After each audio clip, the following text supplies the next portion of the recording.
दिल्ली में क्यों जहरीली हो जाती है हवा? सर्दी में वायु प्रदूषण बढ़ने की वजह आई सामने। राजधानी दिल्ली में सर्दियों में होने वाले अत्यधिक प्रदूषण के लिए स्थानीय कारक जिम्मेदार होते हैं, जबकि जून और अक्टूबर में ये प्रदूषण बाहरी कारकों से होता है। प्रत्येक वर्ष दिसंबर में होने वाले प्रदूषण के दौरान भी लगाए जाने वाले ग्रेप के नियमों का कड़ाई से पालन नहीं हो पाता है। यूपी, बिहार, पंजाब, हरियाणा और राजस्थान में भी लागू हो ग्रेप। यही वजह है कि प्रदूषण कम नहीं हो पा रहा है। प्रदूषण को कम करना है तो ग्रेप जैसे नियम को पूरे इंडो गैंजेटिक प्लेन, जिसमें आगरा, कानपुर, लखनऊ, गोरखपुर, वाराणसी, पटना, कोलकाता, चंडीगढ़, पंजाब, हरियाणा व राजस्थान के जिले शामिल होते हैं, में लागू करना पड़ेगा, नहीं तो समस्या को हल करना मुश्किल होगा। आईआईटी दिल्ली के वायुमंडलीय विज्ञान अध्ययन केंद्र द्वारा किए गए एक अध्ययन में यह तथ्य सामने आया है। शोध पत्र हाल ही में नीदरलैंड के एल्सेवियर जर्नल में प्रकाशित हुआ है। शून्य आउट विधि में नापा गया कि प्रदूषण दिल्ली के वायु प्रदूषण में दिल्ली के बाहर के स्रोतों से होने वाले प्रदूषण के कुल योगदान की मात्रा निर्धारित करने के उद्देश्य से किए गए अध्ययन में शामिल शोध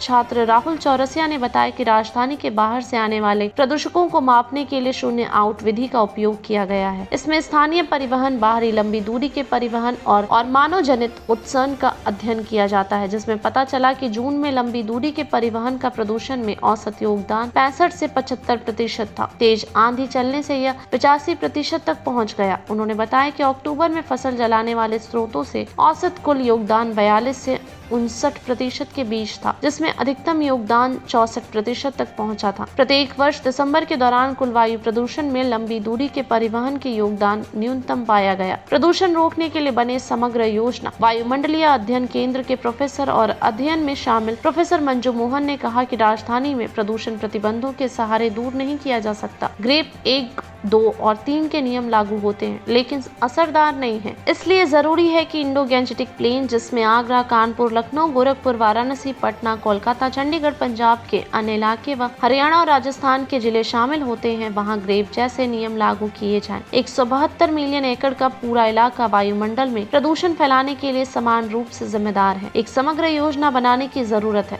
समान नीति बनेगी तो दिखेगी असर। सरकार ने नेशनल ग्रीन एक्ट प्रोग्राम बनाया है, इससे प्रदूषण को कम करने में बहुत कम असर हुआ है। जब सभी इलाकों के लिए समान नीति बनेगी तो उसका असर दिखाई देगा। इंडो गैंजेटिक प्लेन में हरियाली कम हो रही है, औद्योगिकीकरण बढ़ा है जो नियमों के मुताबिक काम नहीं कर रहा है। यहाँ थर्मल पावर प्लांट है जो प्रदूषण फैलाने में अहम होते हैं।